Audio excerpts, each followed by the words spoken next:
প্রত্যেক দিন দৈনিক আমার তো আমল নামার ভিতরে এই সূরাগুলোর তেলাওয়াত এগুলি অনেক ফজিলত। যারা ঈশার পরে প্রত্যেক দিন সূরা মুলুক না পড়ে ঘুমায় না, আল্লাহ রসুল বলছেন এই 30 আয়াত বিশিষ্ট একটা সূরা যেটা কবরের মধ্যে তোমাকে পাহারাদারি করবে। কিয়ামতের ময়দানে সে আল্লাহর সাথে ঝগড়া করবে যে আল্লাহ যে আমাকে সবসময় তেলাওয়াত করছে তুমি তাকে মাফ করে দাও, যদি মাফ না করো তোমার কোরআন শরীফ থেকে আমাকে মুছে ফেলো। আল্লাহ পাক বলবে এই সূরা মুলুক তোর সুপারিশ কবুল করলাম, যে তোমাকে সবসময় তেলাওয়াত করছে আমি তাকে মাফ করে দেব। হাদিসের মধ্যে আল্লাহ রাসূল বলেন মান কারা সূরাত ইয়াসিন ফি সাদরিন নাহার কুজিয়াত হাওয়াই। সারাদিন টাকা পয়সা পেরেশান, আল্লাহ রসুল বলছেন তুমি সূরা ইয়াসিন পড়ো, তোমার জরুরত আল্লাহ মিটিয়ে দিবে। আর যদি ইবতাগা ওয়াজহি, যদি আল্লাহর সন্তুষ্টির জন্য পড়ো, কোনো উদ্দেশ্য নাই, তোমার গুনাহগুলি মাফ করে দেওয়া হবে। তো আমি সূরা ইয়াসিন পড়তে পারলাম, মুখস্থ নেই, তেলাওয়াত তো পারি না। তা আমার ঘরের মধ্যে এই আমল কি চালু আছে? কয়জনের ঘরের মধ্যে আমলগুলি চালু আছে? আল্লাহর শুকর, আমরা চেষ্টা করি আমাদের ঘরগুলি যেন এরকম হয়। সূরা ইয়াসিন ছাড়া, কোরআন তেলাওয়াত ছাড়া কোনো রাস্তা নাই। কিছু আমল আছে এগুলি মামুলাতগুলি হাকিম মোহাম্মদ থানভী রহমতুল্লাহ আলাইহি মোনাজাতে মকবুল দিয়ে গেছেন, হিজবুল বাহার দিয়েছেন, মঞ্জিল দিয়েছেন। এগুলি অনেক কিছু চেষ্টা করে প্রত্যেক দিন যেন এটা আমলে আসে। আদম আলা নবীন আলাইহিস সালাতু ওয়াস সালাম থেকে যত মানুষ কিয়ামত পর্যন্ত আসবেন সকলে আদম আলাইহিস সালামের সন্তান। আদম আলাইহিস সালাতু ওয়াস সালাম থেকে নূহ আলাইহিস সালাম পর্যন্ত দ্বীনের ব্যাপারে তেমন নির্দেশনা ছিল না।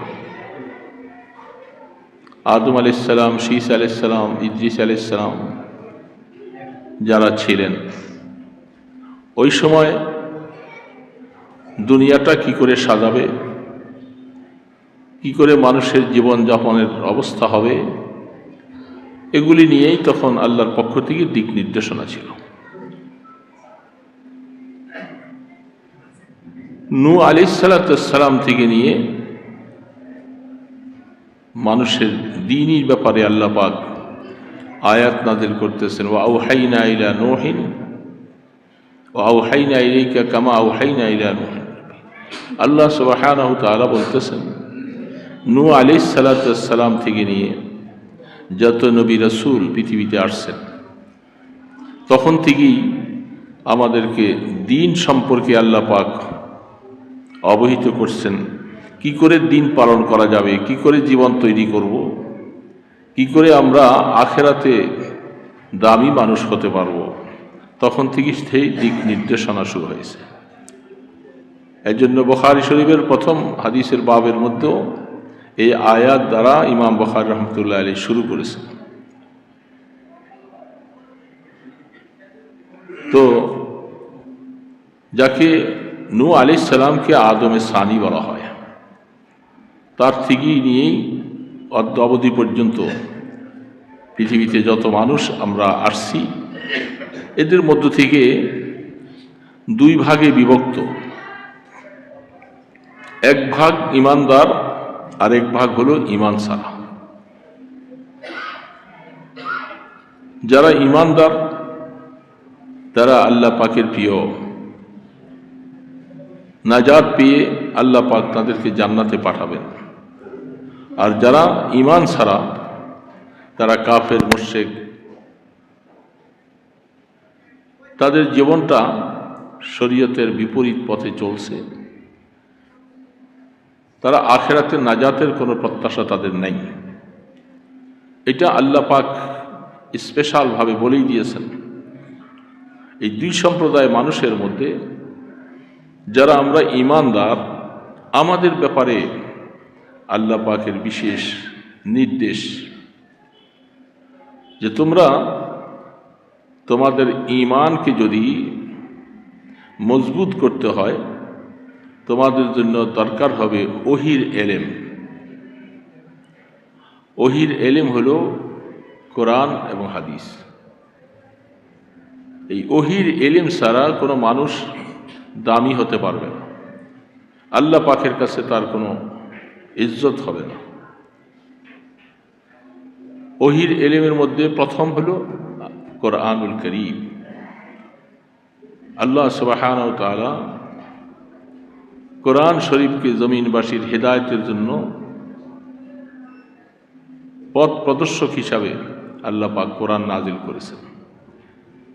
তার বান্দাদেরকে আল্লাহ পাক নির্দেশ করেছেন যে তোমরা কোরআনের ছায়াতলে আসো, কোরআনকে ফলো করো, তোমরা হেদায়েত পেয়ে যাবে। এই জন্য জমিনের মধ্যে উলামায়ে কেরাম যারা আছেন তাদেরকে আল্লাহ রাব্বুল আলামিন একটা দায়িত্ব দিয়েছেন। অন্য আয়াতে আল্লাহ পাক বলতেছেন, ফালাউলা নাফারা মিন কুল্লি ফিরকাতিন মিনহুম তাইফাতুন লিয়াতাফাক্কাহু ফিদ্দীন ওয়া লিয়ানজুরু কওমাহুম ইযা রাজাউ লাআল্লাহুম ইয়াহজারুন। প্রত্যেক কওম, প্রত্যেক এলাকা থেকে কিছু সংখ্যক মানুষ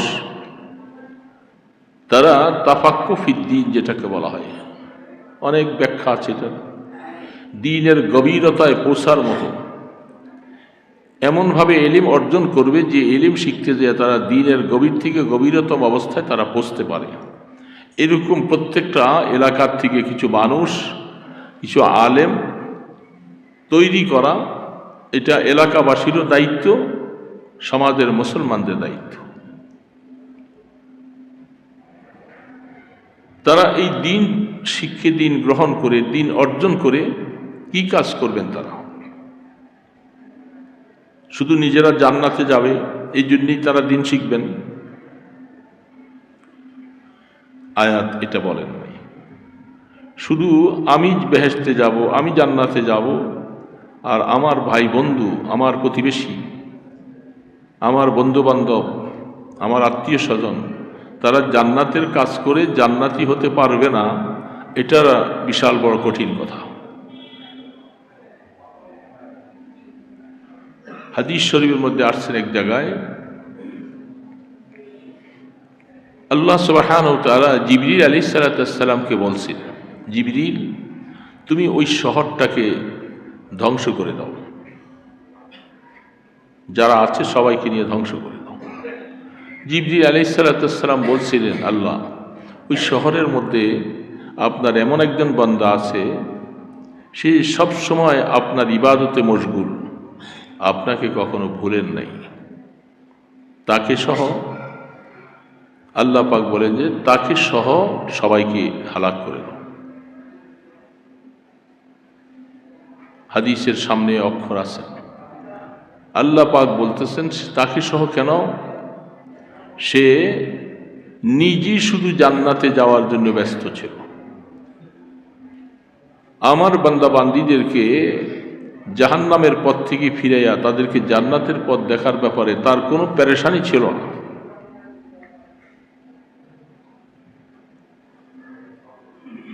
তাহলে বোঝা যাচ্ছে কোনো ব্যক্তি আলেম হইয়া, আমলওয়ালা হইয়া,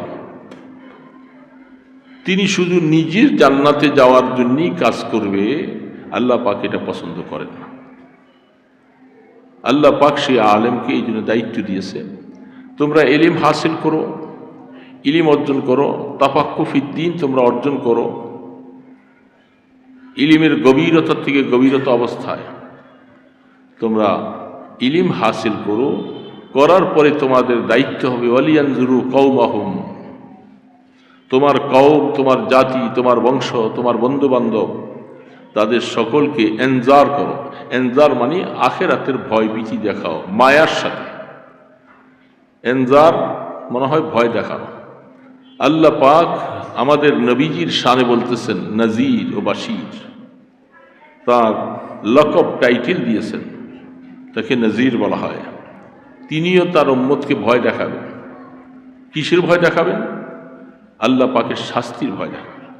আর নজির বলা হচ্ছে, তাফসীরে লিখেছেন ওইভাবে ভয় দেখানো যে ভয়টার মধ্যে মায়া থাকে, ডাকাতের মতো, চোরের মতো, হিংস্র প্রাণীর মতো ওরকম ভয় দেখানো নয়। ভয় দেখাবে আল্লাহ পাকের মহব্বত নিয়ে। আমরা অন্যমনস্ক হয়ে গেলে কথা ছুটে যাবে। খুব সুন্দর পরিবেশে দিনই কথা, এইরকম পরিবেশ সব জায়গায় হয় না। আজকাল বাহিরে যতগুলি প্রোগ্রাম হয়, আশপাশে হইচই, দোকানপাট, ব্যস্ততা, কথা বলাও যায় না সুন্দর মতো, কথা শোনাও যায় না। মসজিদের মধ্যে দিনই কথা, এটা বড় সুন্দর পরিবেশ, এর থেকে উত্তম পরিবেশ আর নেই। তো এর মধ্যে আমরা বসে অন্য মনস্ক হয়ে গেলে ভালো পরিবেশে বৈশাও আমরা কথা নিতে পারবো না। আপনারা যে সময়টা ব্যয় করছেন, সময়টার অনেক দাম। আমরা আসছি, আমাদের সময়ের হায়াতের দাম। এই সময়টা অযথা যাবে না। আমি কিছু কথা বলতেছি কোরআন হাদিস থেকে, এটা আল্লাহ পাকের নির্দেশ। আর আপনাদেরকেও বলা হচ্ছে যে তোমরাও ওলামায়ে কেরামদের কথা শোনো। আলাইকুম বিমাজালিসাতিল উলামা, ওলামায়ে কেরামদের মজলিসে বসতে আপনাদেরকেও বলছেন। সেই হিসাবে আমরা বসছি। তাহলে দুইয়ের সমন্বয়ে আমরা একজন বলবো, একজন শুনবো, মাঝখানে আমাদের খুব একাগ্রতা থাকা লাগবে। আন্তরিকতা এবং একাগ্রতার সাথে কথা না শুনলে কোনো দিন হেদায়েতের নূর বুঝবে না, ঢুকবে না। অনেক অনেক মজলিসের মধ্যে দেখি বাদাম খাইতেছে ছেলেরা সামনে বসে বসে। আমরা স্টেজে বসে কথা বলি, আর এই বসে বসে বাদাম খাইতেছে, বাদাম খায়, আবার একটু শুনি। তো মাঝে মধ্যে বাধ্য হয়ে বলতে হয়েছে শেষ পর্যন্ত, না দেখি যে সে বাদাম চলতেই আছে। তো বললাম, তুমি কেন আসছো এই কষ্ট করে? এই সময়টা, এই সময়টা কি হায়াতের একটা অংশ না? তুমি এখানে বসে বসে বাদাম কি খাওয়া যাবে না? আর বহু মানুষ এরকম দেখবেন, অনেক সময় ওই প্যান্ডেলে বসে আছে, ইয়ং ছেলে, যুবক ছেলেরা বসে বসে বাদাম খায় আর গল্প করে। আর কিছু আছে তারা আলোচনা শুনতে যায় না, শুধু কাল ছবি উঠায়। তারা ছবি উঠায়। তো মাঝে মধ্যে বলি যে তোমার কি এটাই কাজ? তুমি কিছু কথা শুনবা না, পরিষ্কার এটা উঠে, এটাই তোমার কি ফায়দা? বরং মজলিসে বসো, কিছু কথা শোনো। এটার দ্বারা শুনতে বলছেন আল্লাহ পাক, কথা শোনো। ওয়াইজা কুরিয়াল কুরআনু ফাসতামিউ লাহু ওয়া আনসিতু, খুব গভীরতার সাথে শোনো এবং চুপ থাকো। লাআল্লাকুম তুরহাম, তাহলেই তোমাদের উপরে রহমত হবে, আল্লাহর মেহেরবানি হবে। কিন্তু এগুলি এখন নাই। বসে সেও অন্য মনস্ক হইয়া বসে, আর ফটো উড়াইতে থাকে, ছবি উঠাইতে থাকে, এই তালে আছে। কেউ বাদাম খেতে থাকে, কেউ গল্প করতে থাকে। হেদায়েতের কথা এখন তো সেই জমানা নাই। এখন কত মনোযোগ সহকারে শোনা হতো। সাহাবায়ে কেরাম আল্লাহর পয়গম্বরের মজলিসে যে বসতেন, হাদিসে পাওয়া যায়, তারা কি একটা মানুষ না গাছ, এটা চিনা বড় মুশকিল ছিল। একটা পাখি যদি তাদের মাথায় বসতো, টের পাওয়া যেত না যে কিসে বসছি আমি। এত একাগ্রতার সাথে বসতেন তারা। আল্লাহ সুবহানাহু ওয়া তাআলা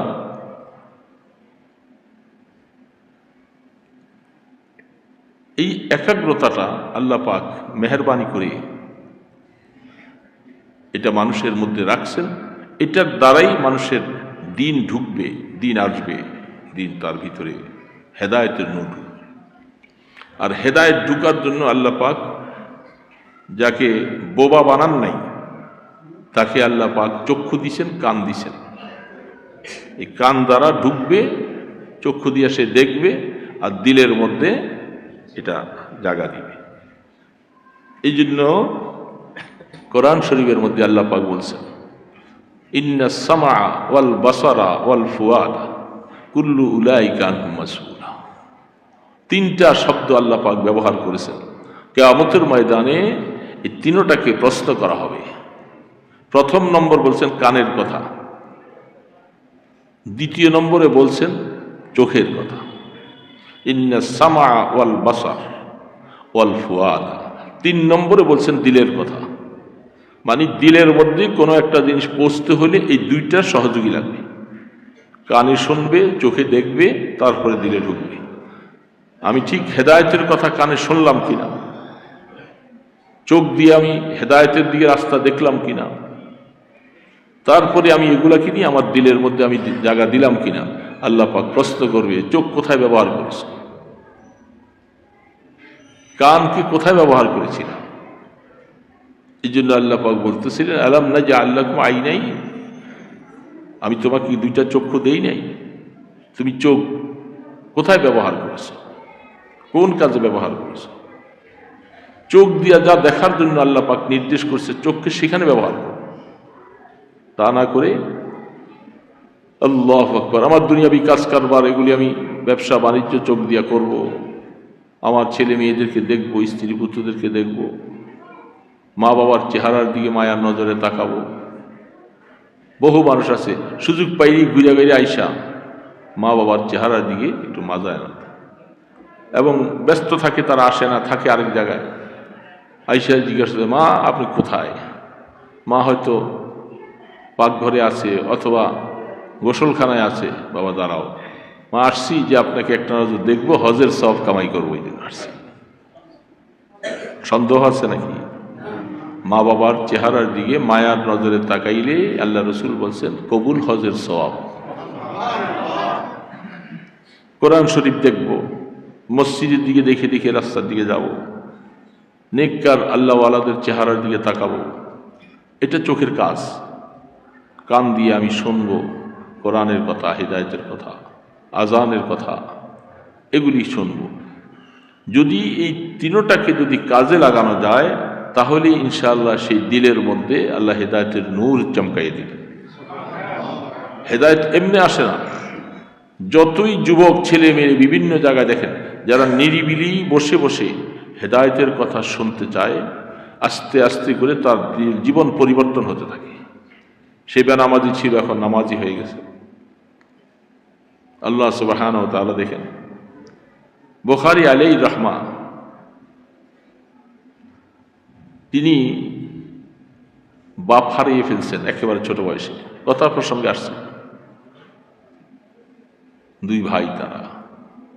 তো তিনি অল্প বয়সেই একেবারে ছোট থাকতে হঠাৎ করে অন্ধ হয়ে গেছে, চক্ষু নাই। মা কি পেরেশান আর কি দোয়া করতেছেন, আর চোখের পানি শেষে কাঁদতেছে, আল্লাহ ছেলেটার বাবা নিয়ে গেছে অল্প বয়সে, ছেলেটা মাত্র ছোট, চোখগুলি অন্ধ হয়ে গেছে, চোখ অন্ধ হয়ে গেছে। কত দোয়া যে মা করতেছেন, এটা মা ছাড়া আর কেউ বুঝবে না। দোয়া করতে করতে করতে করতে এখন বুখারী আলাইহির রাহমা, ছোট মানুষ, বাচ্চা মানুষ, চোখে দেখে না, অথচ চক্ষু নিয়েই দুনিয়াতে আসছিলেন। এভাবে রেখে মা অনেক দিন দোয়া করতে করতে হঠাৎ করে স্বপ্নে ইব্রাহিম আলাইহিসসালামকে দেখেছেন। ইব্রাহিম আলাইহিসসালাম স্বপ্নে বলতেছেন, তোমার দোয়া আল্লাহ পাকের কাছে কবুল হয়ে গেছে, তোমার সন্তানের চোখ ফিরে পাবে। রাত্রি স্বপ্নে দেখছেন, সকালে ঘুম থেকে উঠে ইমাম বুখারী রাহমাতুল্লাহি আলাইহি চোখ সুস্থ হয়ে গেছে, ভালো গেছে। এমনকি এমন ভালো হয়েছে, তিনি সামান্য চাঁদের আলো দিয়া তিনি কিতাব লেখেন। এত রুশনি, এত যুক্তি। আর সেই চক্ষুকে কি কাজে লাগাইছিলেন, কেমন ভাবে কাজে লাগাইছিলেন? আল্লাহু আকবার। 5 বছর বয়সে মাত্র কোরআন শরীফ পড়তে দিয়েছেন মা, আর 5 বছর বয়সে কোরআন শরীফ পড়তে পড়তে বয়স যখন 10 বছর, ওনার মক্তবের পড়াটরা সব শেষ। এখন ওনার কেবল হাদিস মুখস্থ করতে মনে চায়, হাদিস মুখস্থ করতে মনে চায়। ছোট মানুষ, যা শুনে তাই কিতাবে লিখতেছেন, উনি 10 বছর বয়স যখন, তখন তার কাছে 70,000 হাদিস মুখস্থ আছে। 70,000 কিভাবে লাগাইছেন? চক্ষুকে কি কাজে লাগাইছেন? যেমনটা আল্লাহ একটু নিয়েছিলেন, আবার আল্লাহ দিয়েছেন যে এমন দাওয়াই দিয়েছিলেন, চক্ষুকে এমন ভাবে কাজে লাগাইছেন। আল্লাহ, তো বলতেছিলাম সেটা আরেক দিকে অন্য কথা। এই চক্ষু এটা কাজে লাগাইতে হবে দোস্ত। চক্ষু তো আল্লাহ কিতাব পড়তে দিছে, কোরআন পড়তে দিছে, চোখে দেখে দেখে মসজিদের দিকে যাব, ওয়াজ নসিহতে আসছি, হেদায়েতের কথাগুলি শুনবো চোখে কানে। এই জন্য যেখানে যার দিলের মধ্যে খুব কথা শোনার প্রতি খুব আগ্রহ হবে, আল্লাহ পাক তার দিলের মধ্যে হেদায়েত চমকাই দিবে নিঃসন্দেহে।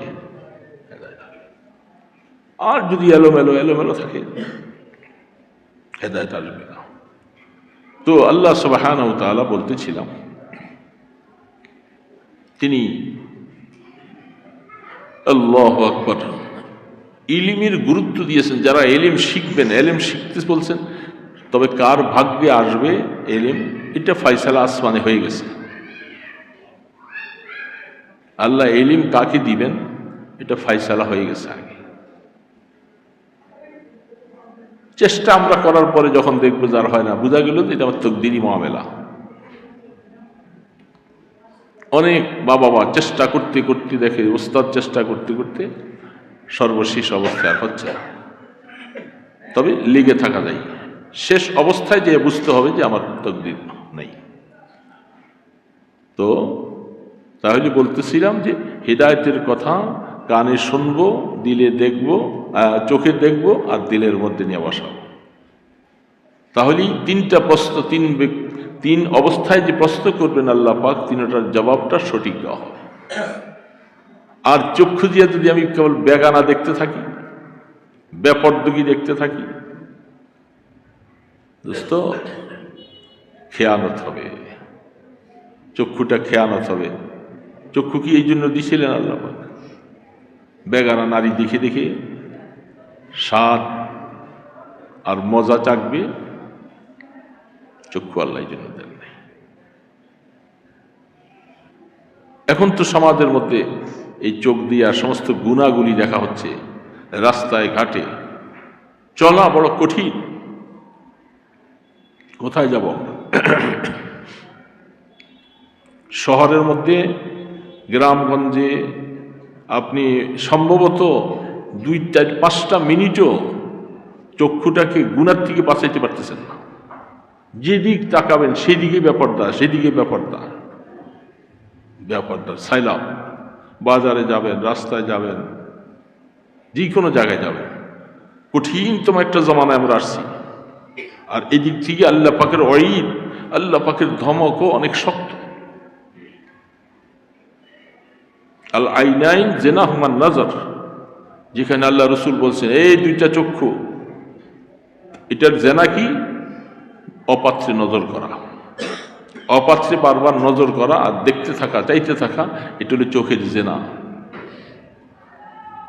এখন বলেন আমরা এই সমাজে কেমনে চলব? মহিলা বিক্রেতা, আমরা খরিদ্দার পুরুষ অনেক আছে, তার সামনে যে কাস্টমার সাইজা খরিদ করতেছি, সে বিক্রি করতেছে, তার শরীরে কাপড় নাই, চোপড় নাই, কিছু নাই। তা আমি বিক্রেতা আর মহিলা খরিদ্দার সব আমার সামনে এসে নিতেছে। কয়জন পর্দা রক্ষা করে বাজার করে? মহিলারা কয়জন? ব্যাপার তো কি চলতেছে না? এখন আমি কি করে বাঁচব? আমি তো এই আগুন নিয়ে খেলার অবস্থা। বুঝলাম আমি ব্যবসাও করলাম না, আমি খরিদ্দারও হইলাম না, কিন্তু আমাকে তো সংসার চালাবার জন্য কিছু ব্যবসা বাণিজ্য করা লাগবে, আমাকে ঘর থেকে বের হইতে হবে। এখন এই মুহূর্তে যদি আমার পুরাপুরি মুজাহাদা যদি না হয়, গুনার থেকে বাঁচা যাবে না দোস্ত। আর এটা একটা সাধারণ গুনাহ না, অনেক বড় গুনাহ, কঠিন গুনাহ। সকালবেলা বাইর হইছি, এশরাক করলাম, তাহাজ্জুদ করলাম, তেলাওয়াত করলাম, সব কিছুই করলাম, কিন্তু সন্ধ্যার সময় বাসায় যখন ফিরলাম, বেগানা নজর করে করে যে আমি কতগুলি গুনাহ নিয়ে আসছি বাড়িতে, কতগুলি গুনাহ নিয়ে আসছে। ঠিক আদান একটু দাও, ঘুম যাওয়ার সময় হয় না তো, এই জন্য গলা শুকিয়ে যায়।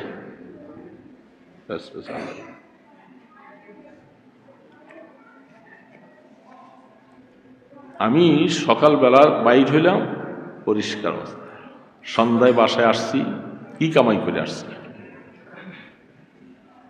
দোকানপাটে গেছি, হাট বাজারে গেছি, শহরে বন্দরে গেছি। এখন হিসাব করি, আমি এই আমাদের 31 নাইট যেদিন গেল তারপরে জুমায় বলছিলাম 1 বৎসর পূর্তি হয়েছে, সবাই কত আনন্দ কত কিছু করলো না, বরং আকলমান যারা তাদের বোঝা দরকার ছিল আমার হায়াতের 1টা বৎসর অতিবাহিত হয়ে গেছে, আমি এই 1 বৎসরে সওয়াব করছি কতটুকু, গুনাহ করছি কতটুকু, এটা দরকার ছিল কাউন্ট করা, হিসাব করা, যে আমার হায়াতের 1 বছর শেষ, নতুন বৎসর শুরু হয়েছে, হায়াতের যা লিমিটেশন ছিল, লিমিটেড ছিল, তার থেকে 1 বছর হায়াত শেষ হয়ে গেল। এখন আমি গুনার থেকে, এই চোখের গুনার থেকে কেমনে পাবো? বুঝলাম, নামাজও পড়লাম, তেলাওয়াতও করলাম, যাকাত দিলাম, রোজা রাখলাম, সব কিছুই করলাম, এই গুনাহটা তো মারাত্মক গুনাহ, আর এটা এমন সাইলাব, এটার থেকে বাঁচা কেমনে বাঁচব? এখন আমাকে সেই প্রক্রিয়া শুনতে হবে, জানতে হবে, আমলও করা লাগবে। আর আল্লাহ পাক বলে দিয়েছেন কুল্লিল মুমিনিনা ইয়াগুদ্দু মিন আবসারিহিম। এই আয়াত তো মুছে দেওয়া যাবে না, আয়াত তো কোরআন থেকে উঠিয়ে দেওয়া যাবে না, যে আল্লাহ 1450 বছর আগে বলছেন এ মুমিনদেরকে চক্ষুকে বেগানার থেকে বাঁচিয়ে রাখে। এখন আমি কেমনে বাঁচাবো? যেই জামানায় কোরআন নাজিল হয়েছিল সেই জামানায় এত ব্যাপারদিগির সাইলাব ছিল না। কি বল ছিল? সেই জামানা তো বহুত পরের কথা। আমরা আমাদের হায়াতের প্রথম অবস্থায় তো এত ব্যাপারটা ছিল না।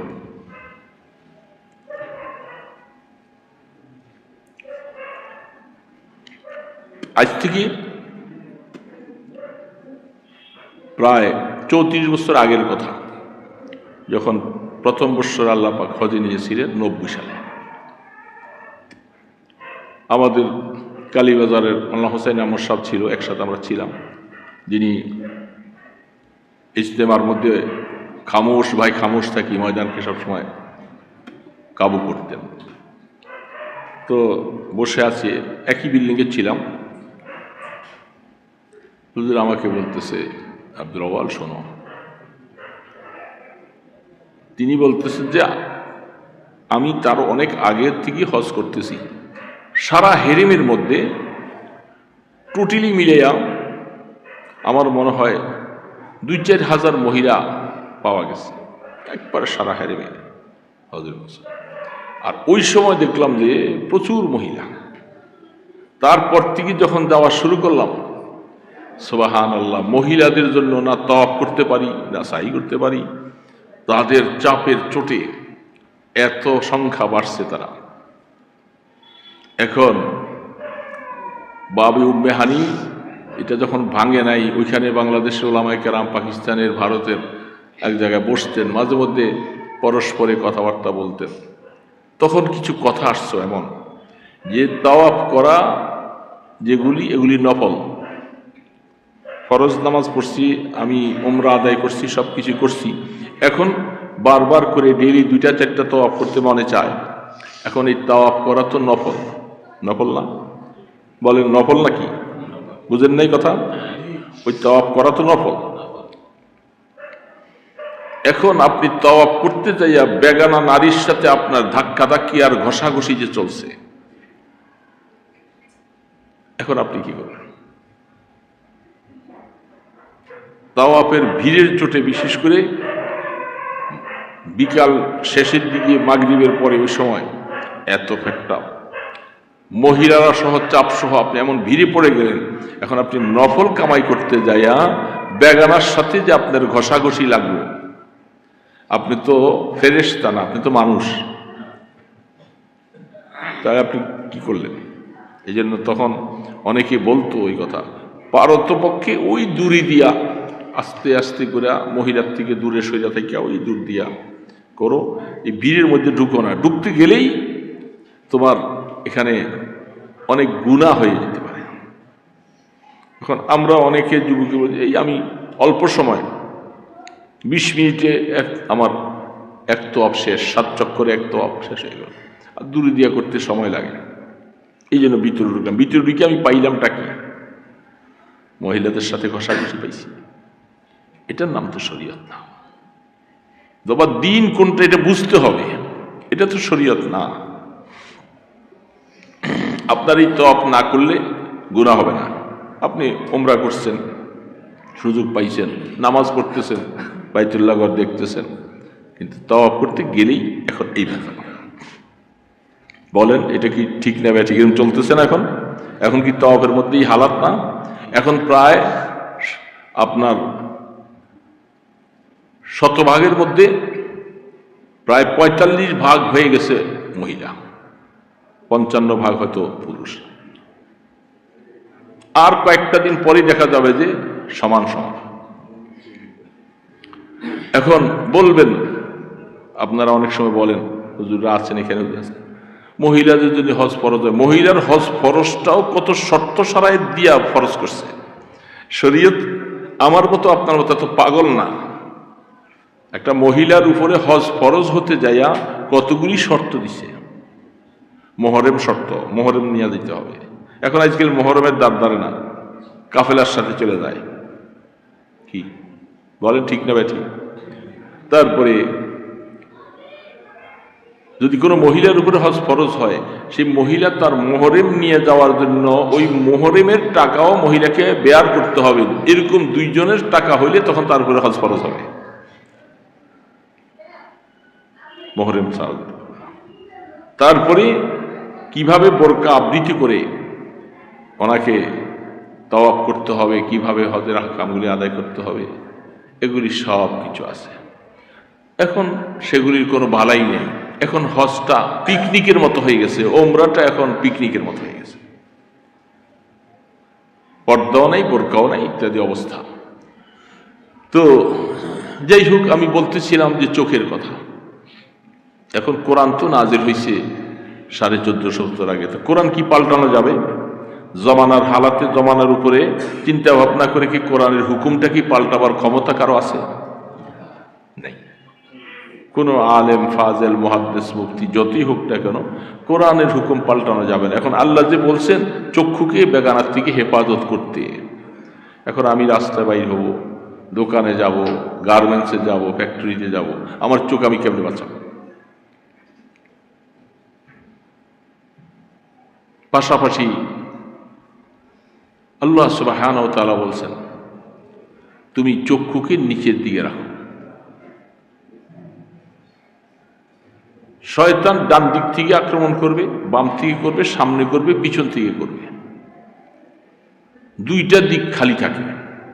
শয়তান কোরআন আয়াত বলছে, আমার আয়াতটা এখন মুখস্থ নাই, যে আমি চতুর্দিক থেকে তোমাকে তীর মাইরা মাইরা তোমাকে আমি গুনার মধ্যে লিপ্ত করাবো। তো 2টা দিক খালি আছে, উপর আর নিচে। তো আল্লাহ পাক বলছে তুই ডানে দেখিস না, বামে দেখিস না, সামনে না পিছনে না, তুই নিচের দিকে চেয়ে হাঁটবি। হাঁটলে রাস্তাও নিরাপদ থাকবে, উষ্টা খাবি না, পা ভাঙবে না, সুন্দর মতো দেখে দেখে চলবে। নিচের দিকে চেয়ে চলো। যখন নিচের দিকে চেয়ে চলবা তো বেগানা তোমার সামনে আসবে না। আর যখন এই হালাত তোমার তৈরি হবে, আমি আল্লাহ পাহারা দিয়ে আমার রহমত নাজিল করব,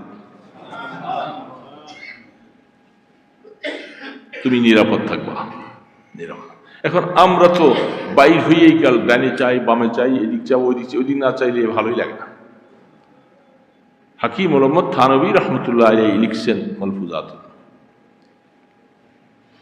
ওনার ঘটনা লিখছেন। উনি দিল্লি থেকে ট্রেনে উঠেছেন, উনি যাবেন ক্যালকাটা। তো ট্রেন চলন্ত অবস্থায় ওনার সাথে খাদেম আছেন। উনি ডানও তাকায়, বামেও তাকায়, দিক তাকায়।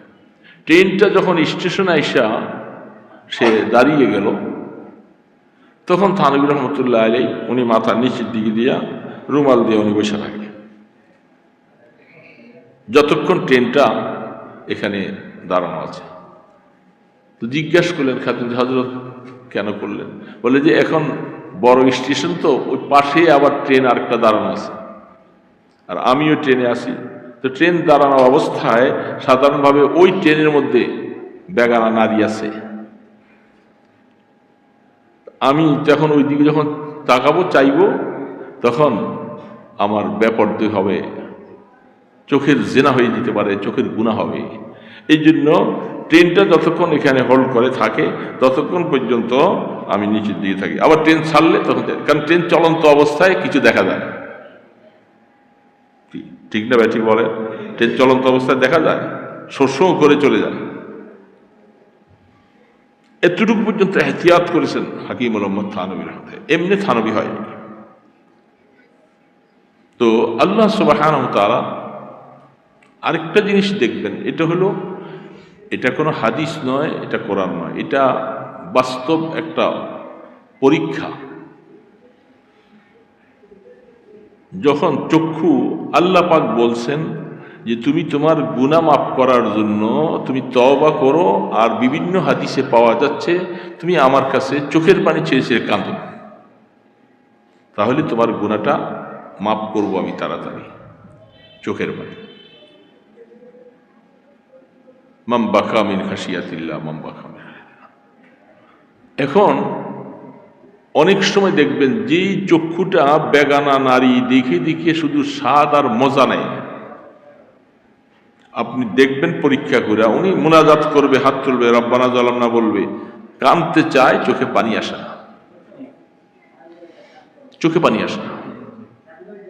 আমি দোয়া করতেছি, রব্বানা বলতেছি, আমিন আমিন বলতেছি, মুনাজাত করতেছি, কিন্তু চোখে পানি তো আসে না। আর গুনাহ মাফের জন্য সবচেয়ে বড় মেডিসিন হলো চোখের পানি। তওবার পাশাপাশি চোখের পানি, এটার অনেক হাদিস আছে।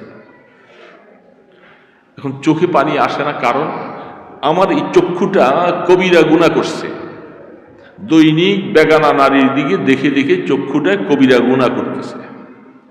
তো যেই চক্ষু কবিরা গুনাহ করে সেই চক্ষু দিয়া পানি আসবে না, পানি আসবে না। তুমি গুনাহ ছাড়ো, বেগানার দিকে দেখার থেকে তুমি বাঁচো, তোমার চোখের মধ্যে আমি আল্লাহ পানি বাইর করব, গুনাহ মাফের ব্যবস্থা হবে। তা করবা না। এই জন্য আমার হযরত নানুপুরি রহমতুল্লাহ আলাইহি, সুলতান আমর শাহ রহমতুল্লাহ আলাইহি বলতেন, অনেক সময় তোমরা দেখবা চোখের পানিটা কোনটা আল্লাহ পাকের রহমত, এটা পরীক্ষা করবে। কেমনে পরীক্ষা করবা? দুইটা চোখের পানির তাসির দুই রকম।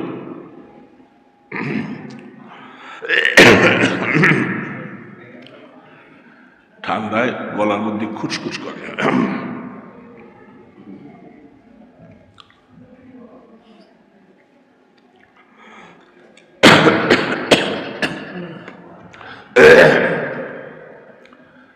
যেটা আল্লাহ পাকের ভয়ে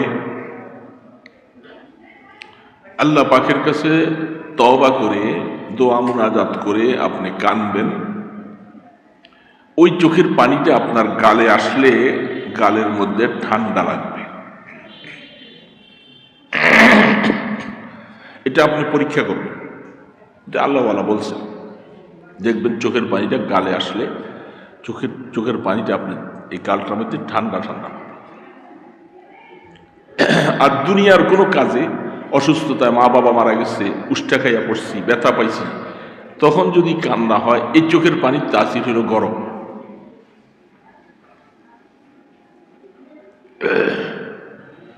এই জন্য ঠান্ডা,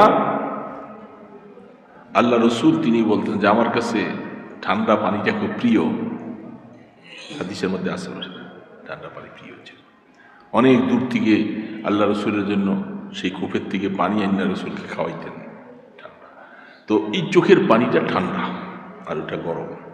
তা যেই চক্ষু, এটা আপনি পরীক্ষা করে দেখবেন, বেগানা নারীর থেকে চক্ষু আপনি ফিরান, আপনি 1 সপ্তাহ পরীক্ষা করে দেখবেন যে আপনার চোখে যখন আল্লাহর কাছে দোয়া করবেন, কাঁদতে থাকবো না, চোখে পানি আসবে, পানি ছেড়ে দেবে, আর নতুবা পানি ছাড়বে না। কারণ গুনাহ কবিরা আর মুরতাকিব যে হবে, গুনাহ কবিরা করলে আল্লাহ নারাজ হয়ে যায়, আর তুমি কাঁদতে চাইবা, তওবা করবা না, হবে। তো চক্ষু কি বেগানার থেকে বাঁচাইতে হবে। কিভাবে বাঁচাবো এটা প্রত্যেকেই বুঝে। যেহেতু সমাজ বড় কঠিন, এয়ারপোর্টে ঢুকলে, আমাদের ডোমেস্টিক এয়ারপোর্টে ঢুকলে মানুষ এখন পয়সাওয়ালা, সারা দেশে মানুষ বেপরদগির সাইলাব, মহিলাগুলি কি বেপরোয়া তাদের চালচলন অবস্থা। এখন কি করব, সময় যদি বিমানের সময় কিছু থাকে, ওই টিকিটটা করে বোর্ডিং পাস লইয়া ওই মসজিদে যায়, দোতলায় মসজিদে যায় বসে থাকে, আবার বিমান উঠে 10 ফিট আগে নেই আর নিচের দিকে কমপক্ষে চাইয়া বসে থাকি। আমার তো এখন কাজ নাই, টিকিট শেষ, আমি বোর্ডিং পাস লইছি, সব কিছু ডাকবে, উঠে দাও। যত সম্ভব আপনি চেষ্টা করে যদি আপনি নিচের দিকে চাইয়ে থাকেন, আপনাকে ভিতরে কেবল নফস আপনাকে তাড়না করবে, তুই উপরে উঠে চাইলে চাস না, এখানে কত মহিলা আছে একটু দেখ, আপনার ভিতরে তাড়না সৃষ্টি করবে। সেই তাড়নাটা মোকাবেলা করে তাকে জব্দ করে আপনার চক্ষুটাকে নিচের দিকে রাখা, এটা অনেক বড় কষ্ট, কলিজাটা রক্তক্ষরণ হয়। আল্লাহ পাক বলতেছে, বান্দা তুই যখন তোর ভিতরে রক্তক্ষরণ করবি, আমি আল্লাহ তোর জন্য পুরস্কারটাও ওরকম বড় রাখছি।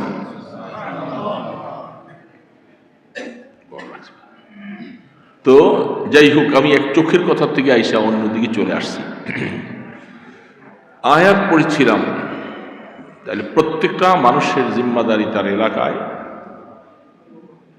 যোগ্য আলেম তৈরি করা। যোগ্য আলেম তৈরি করা এটা দেশবাসীর জন্য জরুরি, তারা অর্থ দিয়া হোক অথবা যে কোনোভাবে হোক। আর যখন ওলামায়ে কেরাম এলেম শিখবে, কি কাজ তার, সে নিজে শুধু জান্নাতে যাবে, তাহলে ওই হাদিস শুধু নিজে জানে, তার ফিকির হবে, চেষ্টা হবে, ওয়ালিয়ানজুরু কওম, তার জাতিকে, তার বন্ধু বান্ধবকে, তাদেরকে আখিরাতের ভয় দেখায়া, কিয়ামতের ময়দানে জাহান্নামের ভয় দেখাইয়া তাদেরকে ধরে ধরে তাদেরকে জান্নাতের রাস্তায় উঠাও। এই উঠাবার জন্য এই জন্য তাদেরকে তালিমের ব্যবস্থা করতে হবে। বুখারী শরীফে খুলে দেখবেন, প্রথম জিলদের মধ্যে কিতাবুল ইলমের মধ্যে সেখানে অনেকগুলি কথা লিখছে। মহিলাদের তালিমের কথাও হাদিসে সাবেত, তাদেরকেও দিন শিখাবে। এবং যারা মাদ্রাসায় পড়ে নাই, কোথায় যায় নাই, এদেরকে তালিমি হালকার মধ্যে বসায় দিন দিতে হবে, তাদেরকে জাহান্নাম থেকে বাঁচার রাস্তা তাদেরকে দিতে হবে। এটা ওলামায়ে কেরামের দায়িত্ব। আর যারা ছোটরা আছে, এদের জন্য জায়গায় জায়গায় মক্তব, মাদ্রাসা কায়েম করো। এই ওলামায়ে কেরামদের এত ব্যথা কেন এত ব্যথা? ওই যে আমাদের স্বামী ওসমান সাহেব বলছিল একবার, চিটাং রোড থেকে এই সাইনবোর্ড পর্যন্ত, যাত্রাবাড়ি পর্যন্ত ব্যাঙের ছাতার মতো কেবল মাদ্রাসা হয়েছে, ব্যাঙের ছাতার মতো মাদ্রাসা, এত মাদ্রাসা। এগুলি তাদের সহ্য হচ্ছিল না। জায়গায় জায়গায় একটা বিল্ডিং ভাড়া নিয়ে, জায়গা, সব জায়গায় তো এত জায়গা পাওয়া যায় না, সেখানে একটা মক্তব, নুরানি মক্তব, হেফজখানা ইত্যাদি সব কিছু তৈরি করতেছে। কারণ মুসলমানের সন্তানগুলি তারা যেন কোরআন শিখতে পারে, কোরআন তাদেরকে শেখানো যায়, এদের সিনার মধ্যে কোরআন দিয়ে দাও। এখন নতুন অবস্থা আরো অনেক শুরু হয়েছে আমাদের মধ্যে। কিছু কিছু আমাদের ভাইয়েরা বলে যে এই শুধু হাফিজ হইয়া কি লাভ, এই হেফজখানা, এত হাফিজ হইয়া কি ফায়দা? এটা কিছু সংখ্যক মানুষ আছে, ওনাদের ভিতরে, ওনাদের ঘাড়ের মধ্যে ভূত সাওয়ার হয়েছে। তারা শুধু হাফিজ কোরআন হইয়া কি লাভ? আরে হাফিজ কোরআন হইয়া কি লাভ? আল্লাহ পাকের কোরআন সিনার মধ্যে আছে, আর এই লোকগুলি আল্লাহর কোরআন শিখলো, কোরআন মুখস্থ করলো, তারা কোরআন শিখা যদি আমল করতে পারে, তারা 10 জন মুসাল্লাম যাদের উপরে জাহান্নাম ফরজ হয়ে গেছে, ওয়াজিব হয়ে গেছে, এইরকম লোকগুলাকে সুপারিশ করে জান্নাতে নিবে। তাহলে কি হাদিস এটা সহি না? হাদিস সহি না? তা হাফেজ হয়ে কি লাভ হবে বলতেছে? হাফেজ হয়ে কি লাভ হবে? হ্যাঁ, কথা একটা আছে, কিছু কিছু মানুষেরা বলে কোরআন শরীফ না বুঝে পড়লে কোনো সওয়াব নেই। এটা আরেকটা গোমরাহি কথা। বুঝার দরকার, চেষ্টা করা। সবাই বুঝনেওয়ালা হবে না, তাফাক্কুফিদ দ্বীনওয়ালা সবাই হবে না। মোটামুটি ভাবে কোরআনকে সহি করে তেলাওয়াত করতে পারে। আফসোস লাগে, গতকাল মাহফিল ছিল আমার শ্রীরামগঞ্জ, সেখানে একটা মাদ্রাসায়, একটা দারুল মাদ্রাসায় প্রোগ্রাম। তো আমি বলতেছিলাম, গতকাল শুক্রবার গেল, আপনারা এই মজলিসের মধ্যে সকালবেলায় সূরা ইয়াসিন কয়জনে পড়ছেন? দেখলাম যে হাত উঠছে মোটামুটি 3 ভাগের 1 ভাগ উঠছে, 2 ভাগ উঠে নেই। তো বাকি 2 ভাগের মধ্যে দেখা যাবে হয়তো 1 ভাগ কোরআন শরীফ তেলাওয়াত জানে, আর 1 ভাগ হয়তো জানে না। তো যারা জাননেওয়ালা, আপনারা তো পড়েন নাই, সূরা ইয়াসিনটা দিনের বেলা পড়তে পারলেন না। জিজ্ঞাসা করলাম, শুক্রবার দিন সূরা কাহাফ পড়ছেন কয়জনে? সুবহানাল্লাহ, এই তোমার সারা প্যান্ডেলের মধ্যে 4 জনের হাত উঠছে, অথচ সেখানে আলেমও আছে, ছাত্ররাও আছে। তাহলে মাদ্রাসার হুজুরকে বললাম যে হুজুর, ছাত্রদেরকে এই অভ্যাসটা কেন করাইলেন না? যে শুক্রবার আসলেই যে আমাকে সূরা কাহাফটা পড়তে হবে, তারা তো হেফজখানায় পড়ে, তারা হাফেজ হয়ে গেছে, তারা আলেম হয়ে গেছে, এদেরকে কেন এই কাজটা করাইলেন না যে সূরা কাহাফটা পড়তে হবে? এরা তো পড়তে সহজ, 5-7 মিনিটের ভিতরে সূরা কাহাফ শেষ। তা আপনারা তাদেরকে উদ্বুদ্ধ করলেন না, এরা তো পড়ল না। সূরা ওয়াকিয়া বললাম মাগরিবের পরে কে কে পড়লেন? অনেক তো হাফেজে কোরআনও আছেন এখানে, পরেই নেই সূরা ওয়াকিয়া। এটার মধ্যে মাত্র 2 জন পাইছি পুরা প্যান্ডেলের ভিতরে, কারণ মাগরিব সময় তো ওয়াজে চলছে। তো মাগরিবের নামাজ পড়ার পরে ওয়াজ চলছে, ভালো কথা। সূরা ওয়াকিয়াটা পড়তে কতক্ষণ সময় লাগবে? আপনার তো অনেকের মুখস্থই আছে, হাফেজ ছেলেদের কাছে মুখস্থ না, অনেক আলেমের কাছে মুখস্থ। তার মানে আপনি স্মরণ করে পড়লেন। তো আমি তো যাই রাত্র 10টায় যাই প্যান্ডেলে পড়ছি, এশার নামাজ তো আপনারা পড়ছেন। তো এশার পরে সূরা মুলুক পড়ছেন কয়জনে? 1 জন নেই। তাহলে আলেম যেখানে আছে, ছাত্ররা যেখানে আছে, সেইখানে ওলারা যদি এই আমলগুলি দৈনিক নিজের জীবনে এটা চাপ সৃষ্টি করে যদি আমি আমল না করি, তাহলে আমল করবে কারা? কারা করবে? রাত্রে 2টা-3টা বাজে আসার পরও তা আমার ছোট ছেলের বউ বলতেছে, আব্বা সকালবেলায় আপনি যে এতক্ষণ বৈশা থাকেন, এই ঘুমে যায় না? কিন্তু ঘুম তো আসতে চায়, ঘুমের সাথে একটা মুজাহাদা করতে হয়। যদি ঘুম চাপ হয়ে যায় তো তা আমল আর করা যাবে, করা যাবে। তাহলে নফসের সাথে যদি দোস্ত আপনি যদি মুজাহাদা না করেন, সে তো আপনাকে আমলে উঠতে দিবে না। তাহলে কোরআন শরীফ শিখা ফায়দা আছে। আমার সন্তানকে শিখাই, আমাদের ছোট ছোট বাচ্চাগুলোকে কোরআন শিখাও। তো শিখার জন্য সেরকম সব জায়গায় ছোট ছোট বাচ্চা বড় বড় মাদ্রাসায় যাইতে পারে না। মহল্লার ভিতরে মহল্লা ভিত্তিক যদি এরকম মাদ্রাসা হয়, তাহলে বাচ্চাগুলি পড়তে পারে, মা বাবা খবর নিতে পারে, নিয়ে দিয়ে আসে।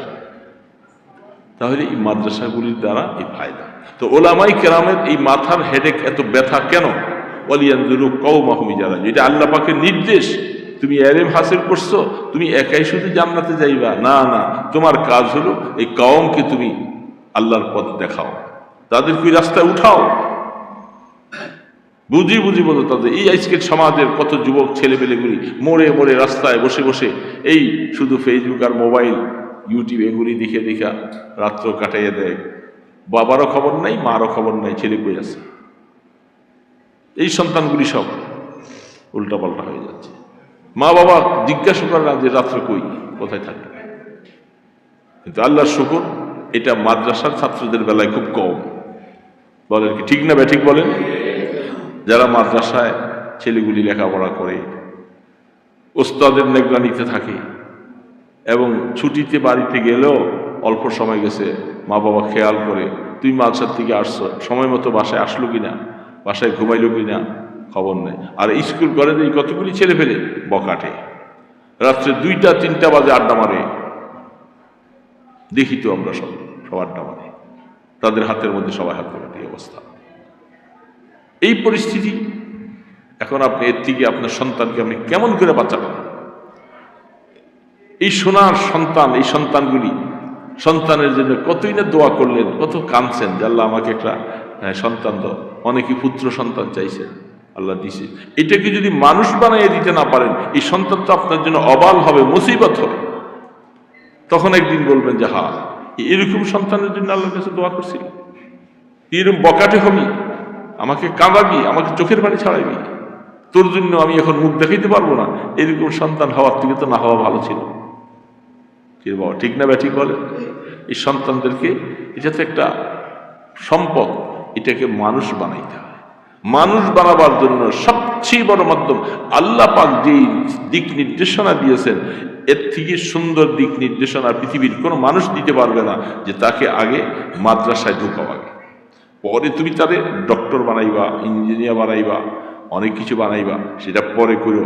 আগে তার মেধাকে দ্বীনের লাইনে, দ্বীনের ফ্যাক্টরিতে দিয়া এটা মাথার মধ্যে ঢুকাও। এই ছেলে তখন আস্তে আস্তে, এই যদি মানুষ হতে না পারে, মানুষ যদি হতে না পারে, এই সন্তান কি হবে? যেখানে আল্লাহ রসুল বলছেন তুমি দুনিয়ার মধ্যে চলে যাইবা, তোমার সন্তানটাকে যদি দিনদার বানাইয়া দাও, নেককার বানাইয়া রেখে দিতে পারো, তুমি কবরে শুয়া শুয়া সদকায় জারিয়া সওয়াব পাইতে থাকবে। এই সন্তান যত আমল করবে, সওয়াব মা বাবার কবরে পৌঁছবে। বিশ্বাস হয় আপনাদের? আওয়ালাদুন ইয়াদুনা, আওয়ালাদুন। আপনি সন্তানকে যদি এরকম না বানান, সে ঠিক মতো নামাজই পড়ে না, প্যান্ট শার্ট পরে, দাঁড়ায় দাঁড়ায় পেশাব করে, কোরআন শরীফ একটু এই জীবনে 22-25 বছর হয়ে গেছে, এই পর্যন্ত একটু কোরআন শরীফ খুলে পড়লো না, পড়তে শিখলো না, আর শিখলেও বাস কোন সময় একটু শিখছে এটা ভুলে গেছে।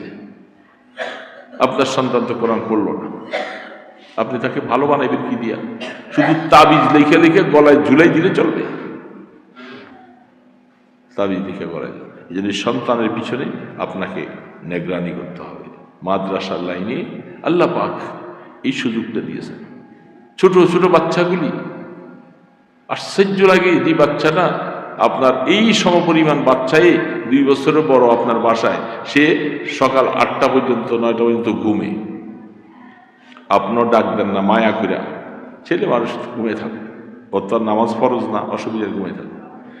আপনার এই সন্তানের 2 বছর থেকে ছোট এই সন্তানটা মাদ্রাসায় পড়ে, ওস্তাদেরা ওই আজানের সাথে সাথে উঠে দিছে, সেইখানে উঠে উজু করে সে কোরআন শরীফ পড়তে বসে গেছে।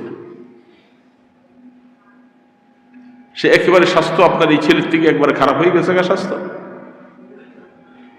পরিবেশে তাই কি করে দেখেন, সেই বাচ্চা কোরআন তেলাওয়াত করতেছে, সকালবেলা নামাজ পড়তেছে, এখনো তার উপর নামাজ ফরজ হয় নাই, সে কোরআন তেলাওয়াত করতেছে। আর এই কি এই ভাই, সে স্কুলে যাবে ওই 8টা বাজে পরিষ্কার পরিষ্কার হইয়া, প্যান্ট শার্ট পরাইয়া, গলার মধ্যে একটা টাই লাগাই দিয়া, এরপরে মায় বাবায় নিয়ে যায় তাকে ওই যে স্কুলে। এবং অনেক সময় স্কুলে নিয়ে মা বইসা থাকে। আমাদের মাদ্রাসা মসজিদের আশপাশে ওই মর্গেন স্কুল আছে, তারপরে গণবিদ্যা আছে, ওরকম সেখানে মা বাচ্চা দিয়ে, মা বাচ্চার জন্য মায়া কত, এই 2 ঘন্টা 3 ঘন্টা বসে দিছে, বাচ্চা নিয়ে আবার যাবে। তো এই মহিলাগুলি সব এখানে বসে, এত বসবে কোথায়? একটা মার্কেট আছে, এটা সিঁড়ির মধ্যে সব বসে বসে গেলে আড্ডা মারে, গল্প গুজব করে, কে কি রাঁধছে, কে কি করছে, কার কোন দোষ, কাম কত ত্রুটি, কে কত নম্বর কি শাড়িটা পিনছে, তোমার এটা কত নম্বর শাড়ি, এটা কত কি, তোমার স্বর্ণ কি আছে, এইগুলি বসে বসে প্রত্যেক দিন আড্ডা মারে। এরপরে বাচ্চারা ছুটি দিলে লইয়া যায় বাসায়। ওই জায়গা দেখে হয়তো কাজের বুয়া কিছু রুটি মুটি বানিয়ে রাখছে, যে এতগুলো খেয়ে জামার ভাগ্যে বউর হাতে রান্না নসিব হয় না। কি রে বাবা, ঠিক বলছি না ভুল বলছি বল? আর এখানে বসে বসে গীবতের আড্ডা, মহিলাগুলি একসাথে বসে বসে। এরপরে দেখে যে ওই বেচারির শাড়িটা, ওই বেচার তার 3 পিসটা দামি, আপনার এটা কত টাকা? বাসায় যাইয়া জামাইয়ের সাথে ঝগড়া শুরু করে দেব। ওই আফার দেখছি, তুমি কি করো, তুমি কি করো, ওই বেচারা যে পয়সা পায় এখন পেরেশান, হায় হায় কি জ্বালা। তখন সে চুরির রাস্তায় যায়, ঘুষের রাস্তায় যায়, কারণ সংসার মধ্যে অশান্তি সৃষ্টি হয়ে গেছে, ঘরের মধ্যে শান্তি নাই, বউ তাকে অনেক কিছু বলে। এগুলি সব কিছুর গুনার যত কিছু ফ্যাক্টরি তৈরি হইতেছে। কই আল্লাহ শকর, আমাদের মাদ্রাসায় যারা দিয়ে গেছে এগুলো তো বৈশা থাকা লাগে না, কিন্টার গার্ডেন আছে, বৈশা থাকা লাগে, এরা ছুটি হয়ে পাশে চলে যায়। এবং সেটা অনেক সুন্দর নার্সিং, ছোট ছোট বাচ্চাগুলি সে হাদিস পড়ে, কি সুন্দর করে নামাজের কথাগুলি, দ্বীনি মাসলা মাসাইলগুলি, কোরআন শরীফের তেলাওয়াত, দিনটা ভরে যায়। তারপরে এখন এই শিক্ষার প্রতি কত রকমের ষড়যন্ত্র, কত ষড়যন্ত্র চলছে এখন, যেন এই শিক্ষাটা যেন হতে না পারে, ছেলেগুলি নষ্ট হয়ে যায়। বন্ধু বলতেছে আপনার ছেলেটাকে, আমি ছেলেটা মাদ্রাসায় দিছি, কয় আপনার ছেলেটাকে আপনার লাইফটা নষ্ট করে দিন। তো বাবার সেরকম মন নাই, এখন আসলেই সেই কয়েকদিন মাদ্রাসা পড়াশোনা করছে, লাইফ নষ্ট হয়ে যাবে, নিয়ে স্কুলে দিছে, আর নামাজও পড়ে না, এক ওয়াক্ত পড়ে না। আহা, বুঝাইতে পারলাম না, সমাজের ইমানদার মুসলমানদেরকে বুঝাইতে পারিনি, তারা আমাদের কথা নিতে চায় না, বুঝাইতে চায় না। আমি আমার ডাক্তার হবি, ওই দিন একজন বলতেছিল, হুজুর সব কেবল এই মাদ্রাসা, হুজুর হলে চলবো, এই দেশে ডাক্তার হইতে হবে, ইঞ্জিনিয়ার হইতে হবে, ডিসি সাহেব হইতে হবে, ম্যাজিস্ট্রেট হইতে হবে, সব কিছু হইতে হবে। তো আপনারা শুধু কেবল এই লাইন পড়াইতেছেন, এই তো এগুলি দ্বারা কি হইবে বলেন? এই একজনের ভিতরে যে এটা ঢুকছে, এই যে তার চ্যানেলে তার বন্ধু বান্ধব যত আছে সবার ব্রেন কিন্তু সে ওয়াশ করতেছে। কারণ আগামী দিনে কি সুন্দর কথা, ভালো ভালো মানুষগুলি আপনাদের মাদ্রাসাওয়ালা হুজুররা, এরা যদি ডিসি হইতে পারতো তাহলে দেশ সুন্দর হয়ে যেত। এরা যদি এসপি হইতো, বলেন তো এইরকম এই দেশের সমস্ত অবস্থাগুলি, এরা ডিসি হবে, দেশ ভালো হয়ে যাব। এই দেশের মানুষগুলি সব ভালো মানুষ, এই জন্য সব দেশ সুন্দর হয়ে যাব। মানুষগুলি যত রকমের অপকর্ম করবে, হারাম খাবার খাবে, সুদ খাবে, যত রকমের অপকর্ম করবে, আর হুজুর যাইয়া ডিসি হইয়া বসলেই সব ভালো হয়ে যাবে। হ্যাঁ, হুজুর ডিসি হইলে ভালো হয়ে যাবে সব। একদম ডিসি সাহেবকে পুরো শহর ভালো মানুষ বানায় ফেলেছে না সব, এসপি সাহেবের সব শহর মানুষ ভালো করছে না সব। আইন দিয়া কতক্ষণ আপনি ঠিক করবেন? মানুষের ভিতরে যদি ধর্মীয় অনুভূতি না থাকে, ধর্মীয় চেতনা যদি তার ভিতরে ঢুকাই না দেন, তাহলে তাকে আপনি ডিসিএসপি আইন করে ভালো করা যাবে না। মনে রাখবেন, ওই হেফাজতের মামলা যখন জেলে গেছিলাম,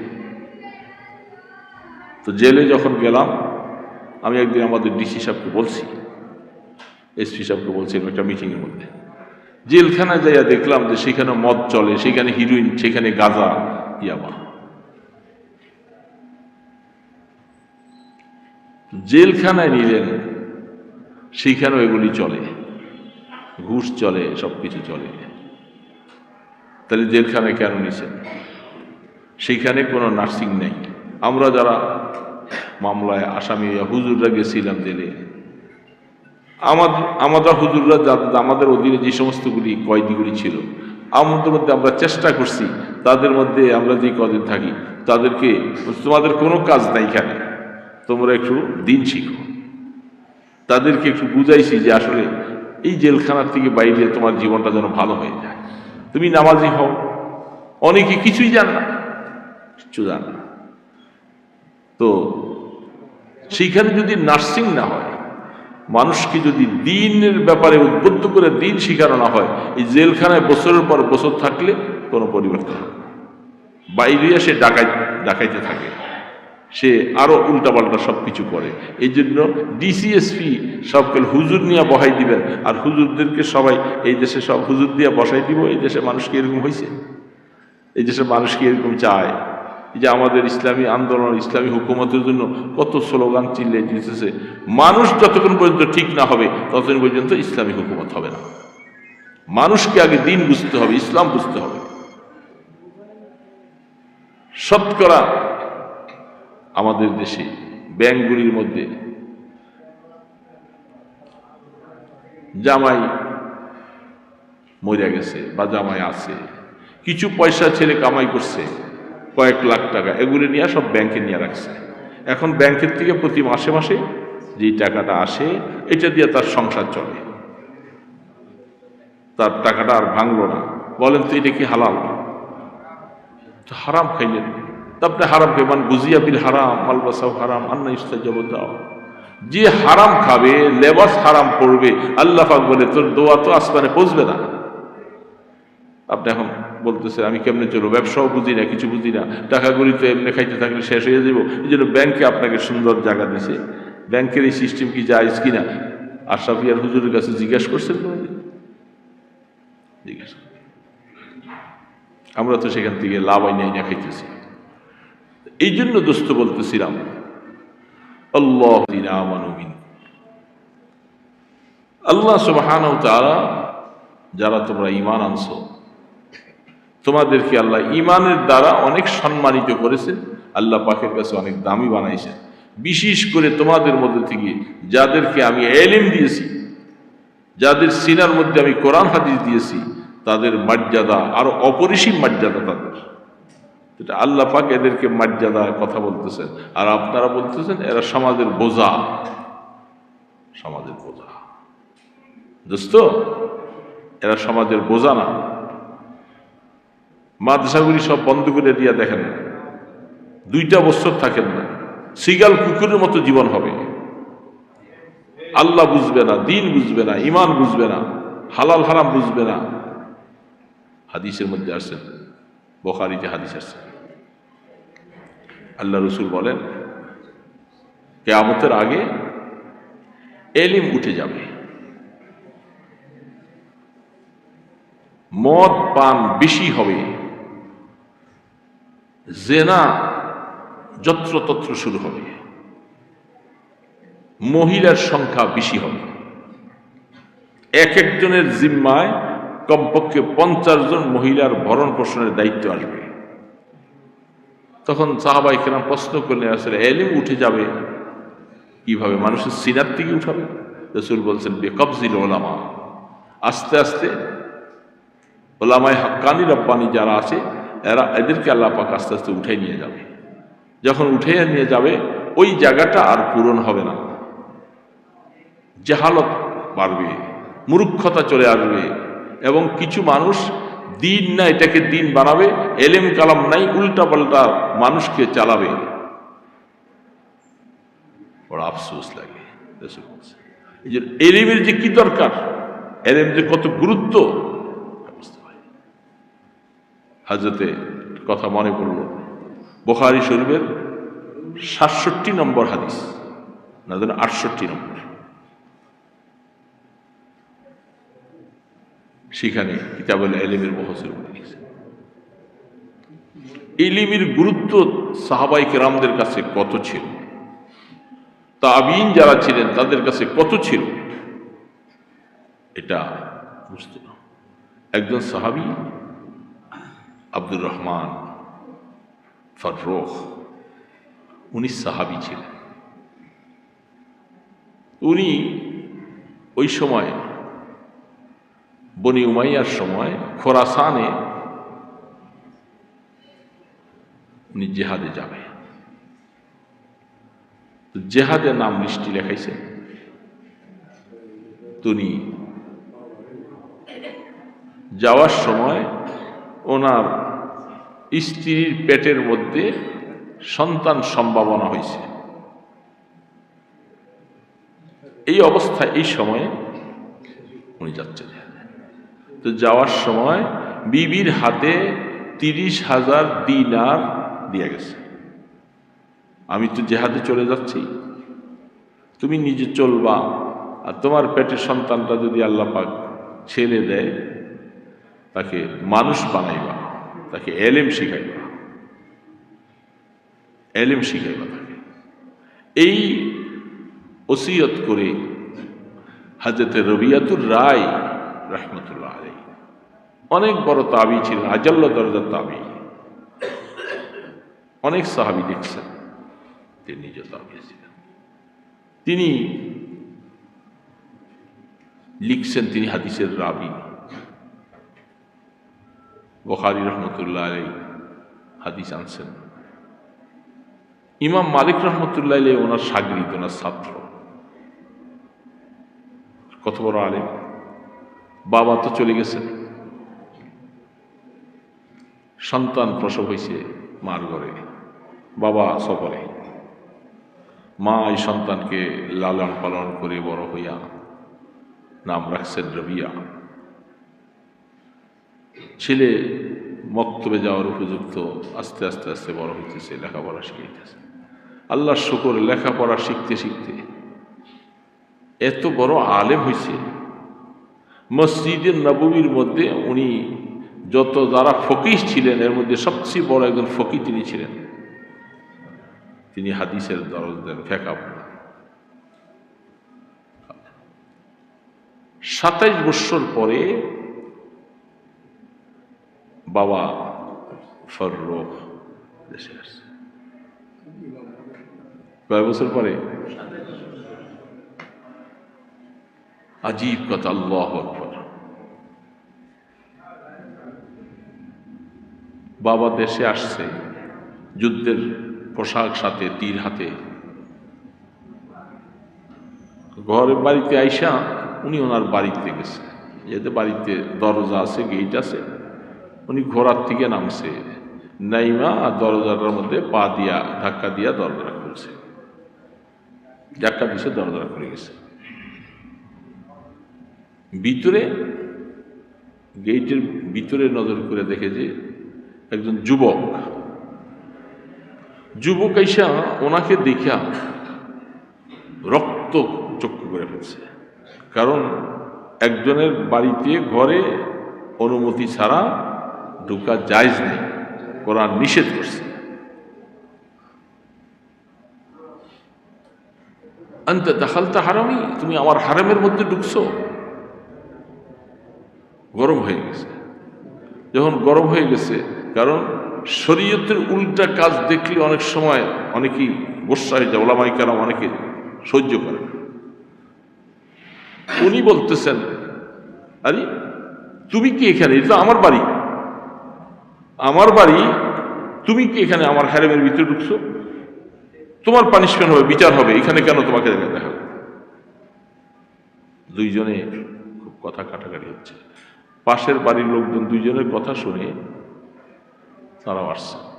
ইমাম মালিক রহমতুল্লাহ আলাইহি মসজিদে নববীর পাশে, তিনি খবর পাইয়া দূরে গেছে, যে দেখেছে ওনার ওস্তাদের সাথে ওই বুড়ার সাথে ঝগড়া লাগছে। দুইজন ঝগড়া করতেছে, কি ব্যাপার? ইমাম মালিক রহমতুল্লাহ আলাইহি বলছেন যে আপনি এই বুজুর্গ মানুষ, আপনি এখানে কেন এসে ঢুকলেন বিনা অনুমতি এসে? ওই বুড়া গরম হয়ে গেছে, আরে আপনি কি বলতেছেন? তা আমার বাড়ি। আপনার বাড়ি?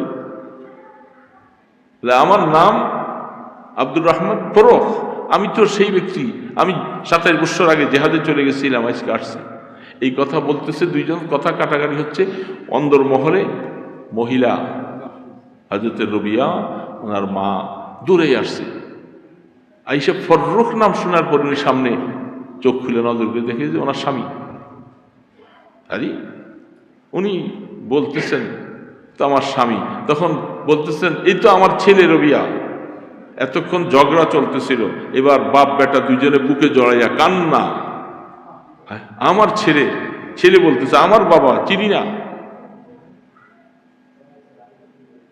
বুখারীর হাদিসের রওয়ায়াতকারী দুইজনে গলায় ধরে খুব কাঁদলেন, কান্দা ভিতরে গেছেন। বিবিকে জিজ্ঞাসা করতেছেন, হাজা ইবনি, আমার ছেলে? বলে হ্যাঁ, তোমাকে যে বিবি 30,000 দিনার দিয়ে গেছিলাম, তুমি টাকাগুলি কি করছো? বলে কি করছি এটা এখন আর প্রশ্নের দরকার নেই। ফজরের সময় মসজিদে নববীর মধ্যে ফজর নামাজ পড়েন, ফজর নামাজ পড়তে গেছে, যে দেখেছে হযরত রবিয়াতুর রায় রহমতুল্লাহ আলাইহি, তিনি হাদিসের মাসনাদের মধ্যে বসছেন। ওনার শাগরিদ ছাত্র ইমাম মালিক সহ যারা আছে সবাই ওনার ছাত্র বসে আছে। বাবা ফররুখ একটা নজর দেখা চোখের পানি ছেড়ে দিছে আর শুকর আদায় করেন যে আল্লাহ আমি ছিলাম না, কিন্তু আমার বিবি টাকার কি হক আদায় করেছে, ছেলেটাকে আলেম বানাবার জন্য এত বড় আলেম বানাইলেন যিনি আজকে মসজিদে নববীর মধ্যে ফকিহ। মসজিদে নববী দিন এমনই এক জিনিস, টাকা পয়সা একদিন থাকবে না, কিন্তু আপনি মানুষ বানাইয়া যান, ছেলেদেরকে মানুষ বানাইয়া যান, এটা আপনার কবরে সব বুঝবে। দোস্ত, টাকার পাহাড় লইয়া বসে থাকলে কিছু হবে না। এই জন্য ওলামায়ে কেরাম যারা আছেন, যারা বুঝবান, এদের সন্তানগুলাকে আসলে মাদ্রাসায় পড়ায়, না খেয়ে থাকুক, কষ্টে আছে, বহুত কষ্টে আছে, ছেলে পেলে নিয়ে কষ্টে আছে, ছেলেগুলোকে মাদ্রাসায় পড়ায়, দিন শিখাও। আমরা কি এরকম ব্যবসা বাণিজ্য জানি না, পারতাম না? এই জন্য মাঝে বলি, আমি মাঝে আমার মুসল্লিদেরকে বলি, 40 বছর হয়ে গেল ডিআইটি মসজিদে, 40 বছরে আমার চোখের সামনে কত মানুষ এখন কোটি কোটি টাকার মালিক, যেগুলি সামান্য কোনো এত কিছুই ছিল না আমাদের চোখের সামনে অবস্থায়। এবং ব্যবসা, এক একজন বড় বড় গার্মেন্টস ফ্যাক্টরি, অমুক তমুক দোকান করছেন, কিন্তু আজকে আপনাদের সামনে 40 বছর হায়াত কাটাইলাম, কোনোদিন কোনো ব্যবসার মধ্যে গেলাম, এই আল্লাহ জামিলা এটা দিয়ে চলছি। তো আল্লাহর শুকর, আমার ছেলেগুলাকে আমি আলেম বানাবার চেষ্টা করছি, দেওবন্দে পাঠাইছি, বড় মুহাদ্দিস হয়েছে, মুফতি হয়েছে, এটা আমার বড় পুঁজি, বড় কামাই। মেয়েগুলাকে দিন শিখাইছি, বড় আলেমের কাছে বসাই দিয়েছি। একজন এসে বলছে, হুজুর চলেন আমরা 4 জনে মিলে আমরা একটা গার্মেন্টস দিই। তখনকার সময় আসছি, অনেক বছর আগের কথা, ইসলামী ব্যাংকের ম্যানেজারের সাথে একটা পরিচয় ছিল, আপনারা যদি চেষ্টা করেন আমি আপনাদের জন্য একটা বরাদ্দ দেব। 1 কোটি টাকা তখন বরাদ্দ করার সিদ্ধান্ত হয়েছিল, 4 জনে গার্মেন্টস করে। তখন গার্মেন্টসের খুব রমরমাট ব্যবসা। আমি বলছি যে আমাদের মাফ করে দেন, আপনারা যদি করেন, আমার গার্মেন্টস লাগবে না, ওই মাদ্রাসা করবো, ওই ছাত্র নিয়ে বসে থাকবো, ওই কিছু দিনই কথা বলবো, এটার মধ্যে শান্তি আছে। তাইলে আমরা কিরকম ব্যবসা হচ্ছে, আপনারা এত বড় বড় পণ্ডিত ব্যবসা, আজ যদি একটা দোকান নাই, কোনোদিন জীবন কাটাই দিলাম, একটা দোকান তো করলাম। আমার চোখের সামনে যে সমস্ত দোকানগুলি বিক্রি হলো 60,000 70,000 টাকা, এখন একটা দোকানের পজিশন 30 লক্ষ টাকা। সাতশে কয়েকটা দোকান রেখে বলে মালের পিছনে পড়লে অসুবিধা, দুইটা একসাথে জমে না, আগুন আর পানি একসাথে মিলে না। ইলিম এমন এক জিনিস, এটা চর্চাই বা করতে হবে। তো এই জন্য দোস্ত, কথা আর নয়, কথা শেষ করে দিচ্ছি।